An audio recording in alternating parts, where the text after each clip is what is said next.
사사기는 이스라엘 12지파가 가나안 땅에 정착해서 살아가던 시기를 전달해주고 그려준 성경입니다.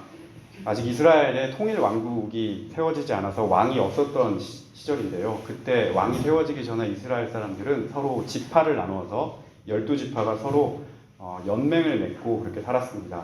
그래서 각자가 지파별로 그 삶이 좀 자율적이었지만 각 지파가 그래도 헤어지지 않고 서로 하나로 묶일 수 있는 힘이 있었는데 그것은 바로 그 지파의 믿음이었습니다. 모든 지파가 다 똑같이 여호와 하나님을 믿는 그 신앙으로 믿음으로 한 몸이 될 수 있었던 겁니다. 이스라엘 12지파는 이 여호와 하나님을 유일한 우리의 주님이고 우리의 하나님으로 섬기라는 그 명령을 받았습니다. 모세가 요단강 동편에서 이제 가나안 땅을 앞두고 모압 평지라는 곳에서 백성들에게 마지막 설교를 했습니다. 신신당부했던 내용이 무엇이었냐면 너희들이 앞으로 저 가나안 땅에 들어갈 건데 저 풍요의 땅에 들어가게 되면 너희를 종살이에서 애굽에서 이곳까지 인도하셨던 그 하나님을 잊지 말고 그 땅에 사는 사람들이 섬기고 있는 우상과 타협하지 말고 섞여 살지 말라. 이것을 가장 경계했습니다. 그렇지만 가나안 땅에 들어가고 난 다음에 수많은 세월이 흘렀고 또 가나안 땅에 정착한 이스라엘 백성들은 그곳에서 적응을 하면서 초심을 잃고 가나안 땅에 있던 이방 사람들과 서로 뒤섞여서 살고 말았습니다. 우리가 처음 받았던 하나님으로부터 받았던 그런 은혜가 있고 하나님으로부터 받았던 감격이 있었습니다. 그런 순간을 잊고 살아가는 모습처럼 어느 순간 하나님을 없이 하나님과 멀어져 있는 그런 모습과 같이 이스라엘 백성의 삶도 여호와 하나님의 그 이름과 거기에서 나오는 능력을 다 망각해버리고 그것을 포기해버리고 또 마음에서 머리에서 다 지워버렸던 겁니다. 오늘 함께 읽은 사사기 6장 1절에는 이스라엘 백성이 이방 족속이었던 미디안족에게 침략을 받아서 나라의 어떤 그 시련을 당하는 그런 모습이 등장합니다. 성경은 이스라엘 백성이 그냥 시련을 당했다, 고생을 했다, 뭐 이런 식으로 그냥 짤막하게 기술하고 넘어가는 게 아니고 왜 너희들이 이 사람들이 시련을 당하고 고초를 겪는지 그 이유에 대해서 말씀합니다. 사사기 6장 1절을 보게 되면 이스라엘 자손이 또 여호와의 목전에서 악을 행하였으므로 여호와께서 7년 동안 그들을 미디안의 손에 넘겨주셨다 이렇게 적고 있습니다. 이방 민족이 우리를 쳐들어와서 괴롭히고 고통스럽게 하는 이유가 이스라엘 백성, 이 백성이 하나님 앞에서 악을 행했기 때문이라고 성경은 말씀합니다. 이 미디안 사람들이 이스라엘에 쳐들어와서 전쟁을 했는데 당연히 이스라엘이 졌습니다. 패배한 이스라엘 사람들은 도망갈 곳이 없어서 산으로 막 올라가가지고요, 웅덩이를 파고 그리고 굴을 파고 그렇게 숨어서 지내야 했습니다. 미디안 사람들은 이스라엘 땅에서 나오는 농산물들을 다 빼앗아 갔고요. 또 이 사람들이 먹을 것을 남겨두지 않게 이렇게 착취를 해갔습니다. 또 양, 소, 나귀와 같이 먹을 걸 만들 수 있는 농사 짓는데 꼭 필요한 동물, 또 털과 또 젖을 얻을 수 있는 그런 동물들까지도 남겨놓지 않고 모조리 다 빼앗아 가고 차지했습니다. 먹을 양식도 없고 그 양식을 만들 수 있을 만한 수단마저 빼앗긴 이스라엘은 당연히 가난해질 수밖에 없습니다. 사사기 6장 6절을 보게 되면 이스라엘 자손이 미디안으로 말미암아 궁핍함이 심한지라 라고 그렇게 말씀합니다. 배가 고프고 먹을 것이 없고 가난한 삶으로 떨어지니까 그제서야 하나님을 찾고 하나님께 나아오는 모습을 보게 됩니다. 이스라엘 백성이 이렇게 이방 민족에게 어려움을 당한 이유는 앞에 1절에서도 말씀했다시피 여호와 하나님 앞에서 행한 백성의 악 때문이었습니다. 하나님은 이 백성의 악을 그냥 가만 놔두지 않고 흘려보내지 않고 그 값을 치르게 하셨습니다. 미디안이라고 하는 이방 민족을 통해서 값을 치르도록 하셨습니다. 이 백성의 악이 과연 무엇이었을까? 그 내용이 6장 8절에서 10절 사이에 나타나 있습니다. 제가 여러분께 읽어드리겠습니다.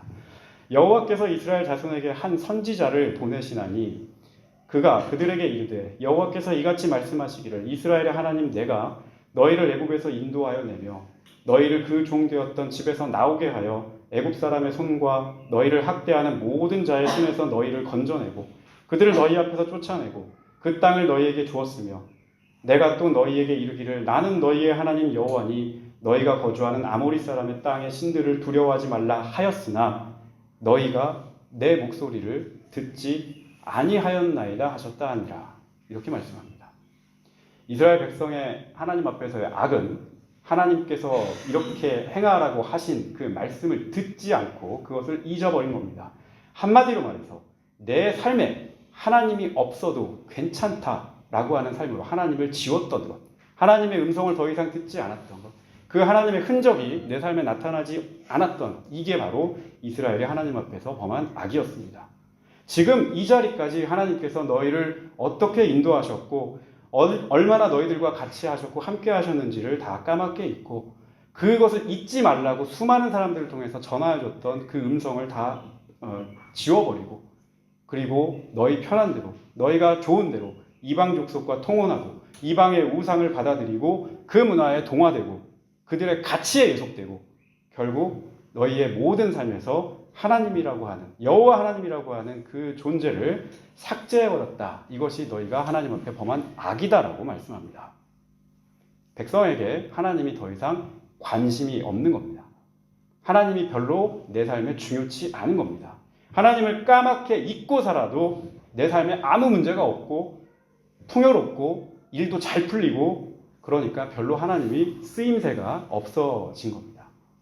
나한테 달면 삼키고 쓰면 뱉어버리는 그런 존재, 내가 필요할 때마다 꺼내 쓸 수 있는 그런 한약방의 약재료와 같은 존재, 내가 쉽게 조작할 수 있는 존재, 나 힘들 때만 나타나가지고 딱 기적을 베풀어버리고 다시 사라지는 무대장치에 나와 있는 그런 존재, 뭐 그런 식으로 하나님을 생각했다는 거죠.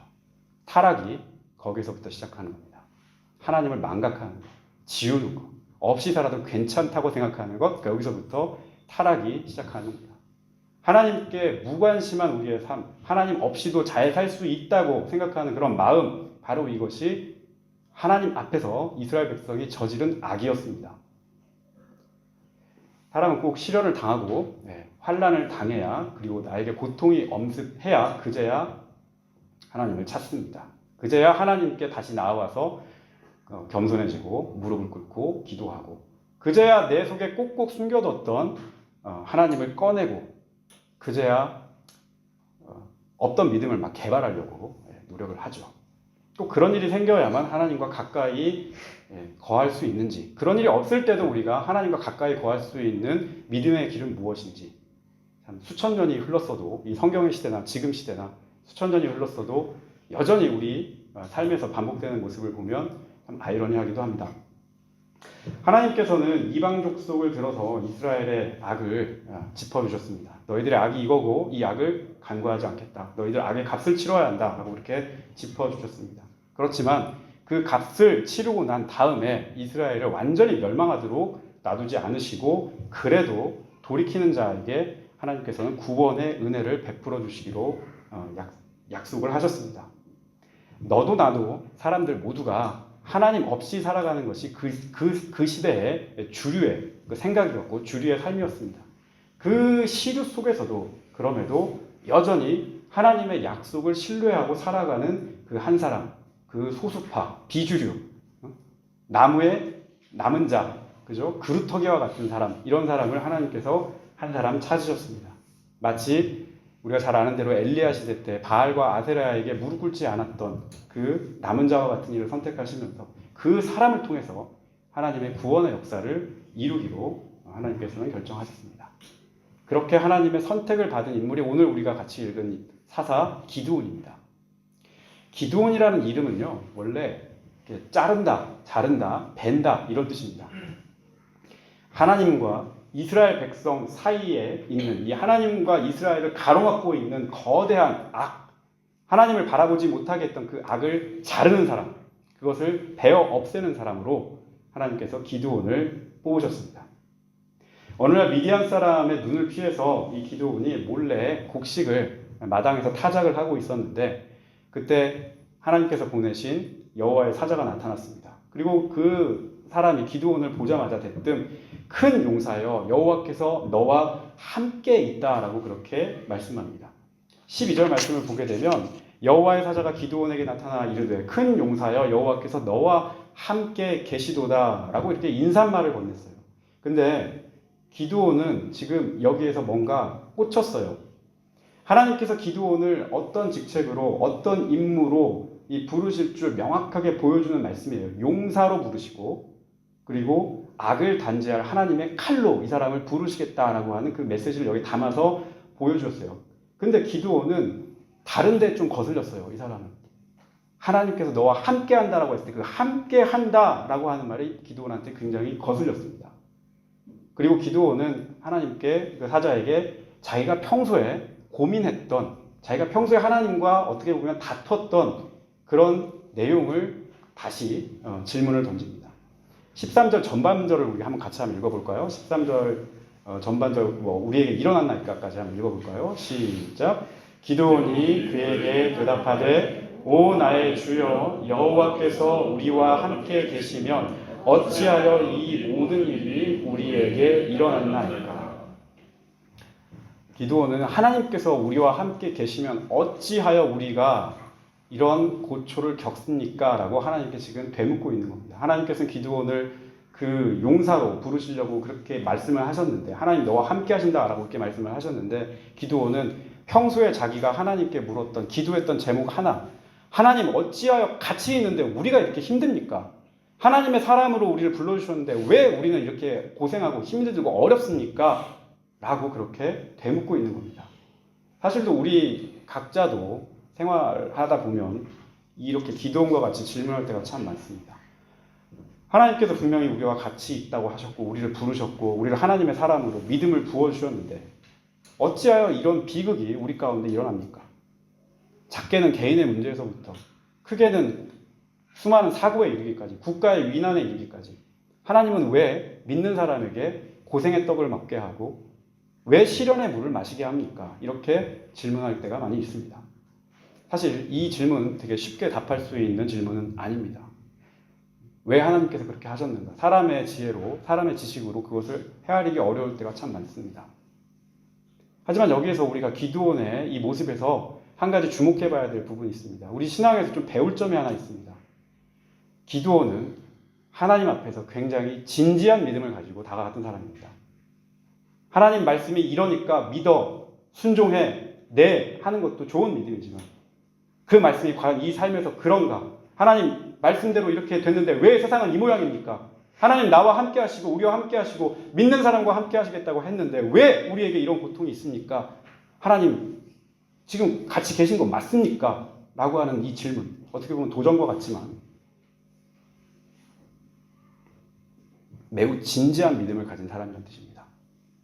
하나님 정말 우리와 함께 하시는가? 더 깊이 들어가서 하나님을 만나려고 했던 사람 진지하게 묻고 하나님과 씨름하는 그런 사람, 그런 믿음과 고민을 안고 살아가는 사람의 모습을 우리가 볼 수 있습니다.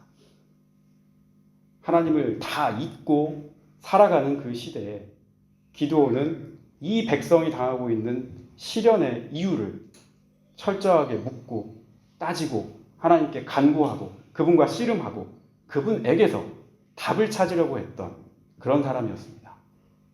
그래서 성경은 이 기드온을 나중에 신약으로 가게 되면 믿음의 사람이라고 이렇게 규정합니다. 히브리서 11장 32절에 보게 되면 믿음으로 기드온도 하나님의 역사를 일으킨 사람이라고 그 믿음의 사람의 반열에 기드온을 올려뒀습니다. 믿음으로 승리한 사람, 하나님에 대한 믿음으로 충만했던 사람, 그 믿음으로 질문하고 거기서 답을 얻으려고 했던 사람이었습니다. 그래서 하나님이 그 믿음을 주목하셨던 겁니다. 하나님 말씀에 순종하고 그 말씀을 잘 따르는 사람도 분명 믿음의 사람입니다. 그런데 더 깊은 믿음이 있어요. 더 깊은 믿음은 하나님과 씨름하는 사람이에요. 묻고 하나님의 답을 구하는 사람. 마치 예언자와 같이 그런 사람이 더 깊은 믿음을 가지고 있는 사람입니다. 하나님 말씀이 과연 그러한가?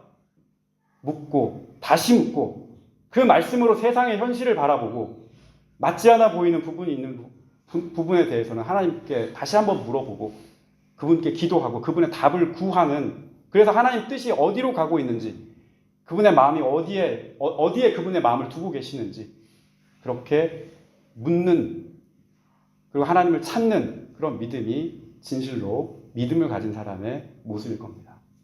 우리 주님께서 기드온의 이 모습에 주목하셨습니다. 믿음을 가진 사람. 그렇게 던질 수 있는 사람. 그 믿음 안에 무엇이 담겨 있습니까? 지금 고통당하고 있는 이스라엘 백성에 대한 깊은 마음이 담겨 있는 사람. 그 믿음 안에 이 백성을 구할 수 있는 길은 하나님밖에 없다라고 하는 그 마음을 가지고 있는 사람. 그런 절박함이 있는 사람. 그 믿음 안에 우리를 구원하셨던, 애굽의 노예 생활에서 해방하셨던 그 역사의 하나님을 여전히 잊지 않고 기억하고 있는 사람. 하나님은 바로 그 믿음을 보시고 그 중심을 보셨던 겁니다. 그래서 14절에 주님은 기드온의 이 믿음을 뭐라고 말씀하셨냐면 힘이라고 말씀하셨습니다. 기드온에게 너의 힘으로 미디안의 손에서 이스라엘을 구원하라고 말씀하셨습니다. 너는 가서 너의 힘으로 이스라엘을 미디안의 손에서 구원하라. 내가 너를 보낸 것이 아니냐 하시니라. 하나님께서 주목하신 이 너의 힘, 이것이 바로 하나님을 잊지 않고 여전히 하나님과 동행하면서 살아가려고 하는 믿음. 이 기드온의 마음속 깊은 곳에 꿈틀대고 있는 구원의 하나님을 갈망하는 그 믿음입니다.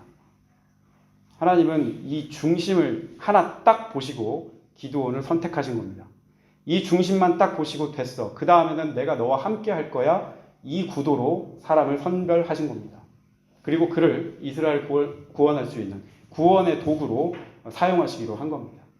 하나님이 너와 함께 하시겠다라고 14절에 말씀을 했는데 기드온이 아직은 하나님께서 무슨 의도로 나와 함께 하시는지를 잘 깨닫지 못했던 것 같아요. 15절 말씀을 같이 보시면 기드온이 답을 할 때 하나님 감사합니다 이렇게 답하는 게 아니고 굉장히 세상적인 걸 가지고 답을 합니다. 15절 말씀 같이 한번 읽어볼까요? 시작.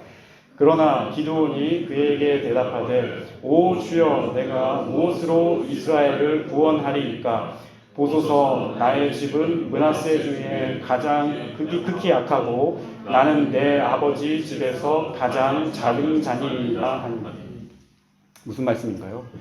내가 너와 함께 하겠다 하나님 그렇게 말씀하셨으면 아 주님 감사합니다 이렇게 가는 게 아니고 막 머리를 굴려보는 거예요. 이제 백성을 구원하리라 라고 하니까 구원자가 되려면 내가 하나님 쓰임을 받으려면 뭐 사람 모을 수 있는 돈도 좀 있어야 되고요. 내가 앞에 딱 섰을 때 사람들이 나를 믿을 수 있는 뭐 백도 좀 있어야 되고 뭐 그런 것도 있어야 되는데 자기는 돈도 없고 백도 없고 별로 별 볼 일 없는 그런 위치에 있는 사람인데 내가 무슨 능력으로 사람들 앞에 섭니까?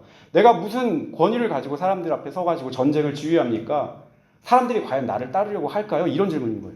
나한테는 그런 덧붙여져 있는 세상적인 힘이 하나도 없습니다. 하나님. 내가 무엇으로 그것을 할 수 있겠습니까? 라고 답을 합니다.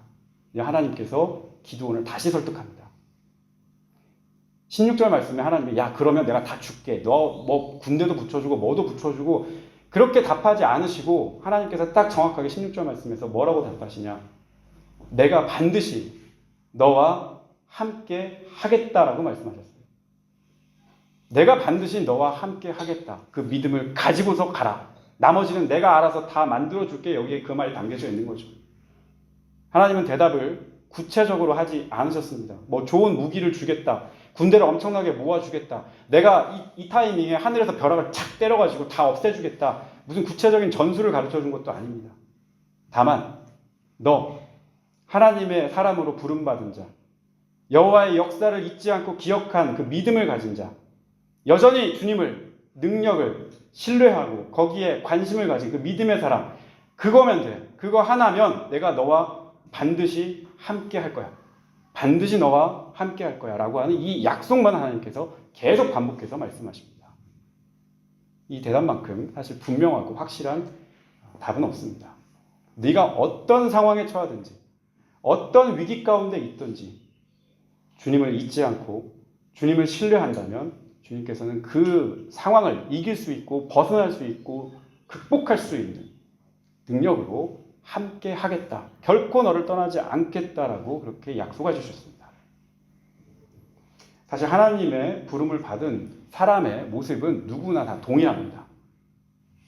하나님께서 성경에 보면 많은 사람들을 하나님의 사람으로 불러 세우십니다. 모세를 부르고 아브라함을 부르고 사울을 부르고 사무엘을 부르고 많은 선지자들을 부르고 또 예수님은 제자들을 부르고 하나님의 그 부름을 받은 사람들은 항상 동일하게 하나님께 부름을 받았을 때 하나님 고개 숙이고 나가는 게 아니라 항상 하나님 난 능력이 없어요. 말을 잘 못해요. 배운 게 별로 없어요. 부족해요. 사람들이 나를 인정하지 않을 겁니다. 나는 집안도 어렵고요. 그리고 뭐 못하는 게 너무 많아요. 너무 부족한 거 투성입니다. 내가 어떻게 저 사람들 앞에 서서 이걸 할 수 있겠습니까? 라고 그렇게 답을 해요. 그럴 때마다 하나님이 내가 너와 함께 하리라 이거 이외에 다른 답을 해주시지 않으세요. 갑자기 너를 IQ를 150으로 만들어줄게. 갑자기 말 터지게 해가지고 말을 잘하게 해줄게. 이런 대답 안 하세요. 갑자기 없는 돈을 갖다 국간을 다 채워줄게. 이렇게 얘기하지 않으세요. 내가 너와 그냥 함께 할 거야. 나머지는 알아서 풀릴 거야. 중요한 건 부름을 받았을 때 그 중심을 보시고 하나님께서 우리를 부르시고 하나님께서 우리를 쓰시기 위해서 부르시는데 그 믿음을 버리지 않는 겁니다. 하나님께 신뢰하는 것, 두는 것. 이분이 나와 영원히 함께 하신다라고 하는 그 믿음을 버리지 않는 겁니다. 이게 오늘 우리가 기드온을 통해서 볼 수 있는 하나님의 역사입니다. 하나님께서 기드온을 부르신 그 이유는 아까도 말씀드렸다시피 기드온 마음 가운데 있는 그 깊은 고민, 깊은 믿음, 하나님께 늘 구하고 하나님과 가까이 있으려고 하고 하나님과 밀착해 있으려고 하는 이 사람의 믿음에 있었다는 사실을 여러분 잊지 말고 기억하시기를 바랍니다. 이후에 기드온은 어떻게 됐을까요? 우리가 잘 아는 대로 이 기드온이 하나님께 소명을 확실하게 받고 하나님이 나와 함께 하시고 이 일 가운데 하나님 주관하시고 이 주관하시는 가운데 나를 도구로 쓰시는구나 이 확신을 얻고 난 다음에 기드온이 했던 일은 자기 집안에 있던 바알 신상을 다 때려 부셨습니다. 아까 기드온이 자르고 벤다라고 하는 이름을 갖고 있었죠. 하나님 앞에 그 일을 수행하기 전에 먼저 자기를 정결하게 하는 겁니다. 내 주변에 있었던 모든 우상들을 다 쳐서 없애버렸습니다. 그래서 기드온에게 나중에 생긴 별명이 여룹바알이라는 이름이 생겼어요. 바알과 맞서 싸운다는 뜻입니다. 그리고 그 다음에 많은 군인들을 선별을 하게 되죠. 처음에 많은 사람들이 몰려왔습니다. 하나님이 돌려보내라. 그래가지고 몇 명까지 남겼습니까? 마지막에 300명을 남겨놓죠.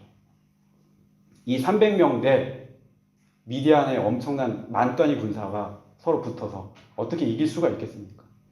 그러나 하나님께서 놀랍게 역사하셨죠. 기드온의 300용사를 가지고 우리가 생각지도 못했던 그런 전술로 미디안의 군사를 다 물리치고 이스라엘이 미디안의 손에서 벗어날 수 있는 그런 놀라운 기적의 역사를 하나님께서 이끌어 주셨습니다.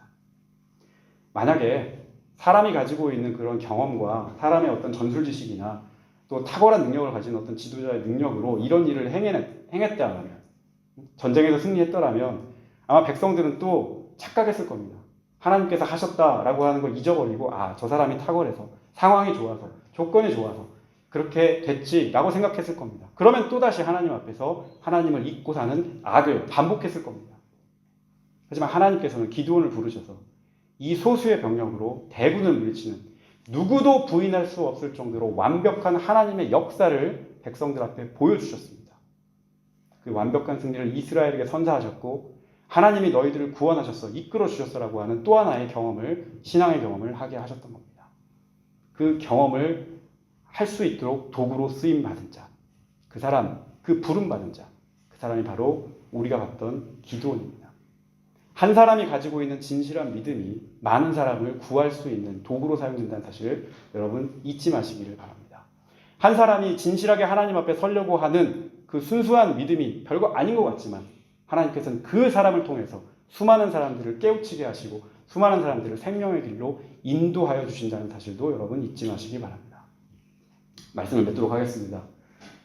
사랑하는 성도 여러분, 우리가 하는 것 같지만 사실 우리가 하는 게 아닙니다. 우리는 그것을 인정할 수 있어야겠습니다. 하나님이 하십니다.